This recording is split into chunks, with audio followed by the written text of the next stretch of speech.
Well, with the pandemic, many businesses have closed their doors. Many are thinking of early retirement. Life coach, financial strategies, Renee Rebelo joins us with what we need to know before pulling the work plug. Good morning. Good to see you again.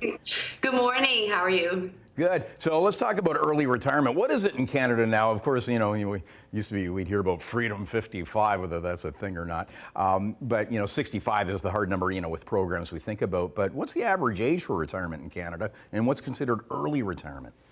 Well, retiring before you planned on it originally is early retirement. So a lot of people, the riskiest day in their financial life is the day where they retire. So it's a very important date to choose. And there's a lot of things that, I've had a lot of phone calls from a lot of people saying, I really want to retire sooner than I anticipated. This COVID and the changes, I'm just ready to pull the plug.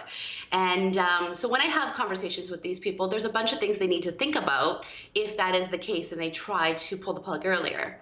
Now, let's start with the number, because we hear like the amount we need for retirement. We hear crazy numbers usually from experts from financial institutions with something to sell. But what's the rule of thumb in terms of what we need? Well, it really, Bob, depends on what you want to do in retirement. I have some people that want to go to Florida and golf every day, and I have some people who, want to just take care of their grandchildren. So when I work with a client, I talk about paychecks and play checks. So I look at their cash and I say, how much of it is necessary for your life to pay your bills, and how much is a play check? So it really comes down to looking at cash flow needs for the individual, and can you live off the money that your investments are going to provide you for the length of your time left on this earth. So, there's a lot of things that you need at 60, you may not need at 70, so your income needs will change. So these are all things that we look at. And a lot of people right now are looking at increasing their risk. The market has been extremely attractive as opposed to when I was on air last March. And, people are like, maybe I should increase my risk.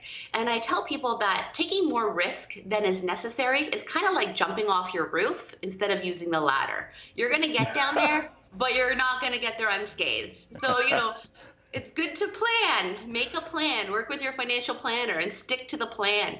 It's not always about the ups, it's also the downs, and having your investment portfolio be able to handle the downs, because once you're pulling money out of your retirement portfolio, that only makes it go down more if you're doing it in a down market. Yeah, and the markets have been wonky, so that's certainly a good advice. Now, work, can be, life-sucking for many, but also there's, the psychological and social benefits. There's as a life coach, there's the well-being factor, when retirement comes, on how to, when you're not working, many of us identify our work with, who we are, and there can be a big void there. Absolutely. And just to clarify, I'm not a life coach, but I do take behaviors around money into consideration when looking at people's cash flow and retirement planning. So it is a huge adjustment for a lot of my retirees. However, they find themselves busier in retirement than they were when they were working, and they wonder how they juggled it all prior to even leaving work. So there is a mindset there, because you're not getting up and having to go to work every day, and someone's not telling you what to do with your time every day, and you're able to fill that time with other things you really enjoy to do. So that's a nice thing, right? Is that you are able to, as long as you have the cash flow there to do it, you're able to then, do the things you've always been wanting. A lot of other people are getting options right now too with pensions on the ability to commute early, because they're looking at, they've been 20 years at their job, 30 years at their job, and they're thinking, okay, I'm done with shift work. I just want to enjoy life. COVID has really given the ability to think about what's important to them and what they want to do in retirement. So people are actually thinking about commuting their pensions. So I'm doing numbers with that and helping people find out financial flexibility, if that works for them or not. Yeah, so well, it's something a lot of people are considering, and we're going to link up all your socials for more great advice.